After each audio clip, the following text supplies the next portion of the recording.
గుబ్బీ, ఈ అడవి ఎంత అందంగా ఉందో చూడు. చుట్టూ పచ్చదనం, పక్షుల శబ్దాలు, మనసుకే ఆనందం వస్తుంది. ఈ రోజు మనకి కొత్త అనుభవాలు తప్పకుండా దొరుకుతాయి. నువ్వు నడుస్తుంటే నాకు చాలా సరదాగా ఉంది.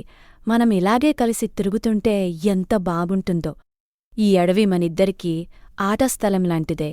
వావ్! ఈ రంగురంగుల పురుగులు చూడు. ఒక్కసారి దగ్గరగా చూసి వస్తాను.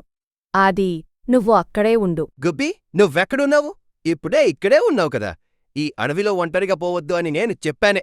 ఆది, నాకు భయంగా ఉంది. చుట్టూ అన్నీ పెద్ద చెట్లు. నువ్వు లేకపోతే ఈ అడవి చాలా భయంకర. భయపడకూడదు ఆది. గుబ్బీ నా స్నేహితుడు. ఎంత దూరమైనా, ఎంత కష్టం వచ్చినా నేనతన్ని వెతికి తీసుకో. ఈ చిన్న వెలుగు నాకు దారి చూపిస్తుందా? ఆశ ఉంటే భయం తగ్గిపోతుంది. గుబ్బీ, నువ్వెక్కడున్నావు? నేను ఇక్కడే ఉన్నాను. నువ్వు ఒంటరిగా లేవు. ఆది గొంతు. అతను నన్ను పిలుస్తున్నాడు. నాకు తెలుసు. నా స్నేహితుడు నన్ను వదిలిపెట్టడు. చూశావా గుబ్బీ, మనం విడిపోలేదు. స్నేహముంటే దారి తప్పినా తిరిగి కలుసుకోవచ్చు. ఇప్పుడు నాకు అర్థమైంది ఆది. స్నేహమంటే కేవలం కలిసి ఆడుకోవడం కాదు.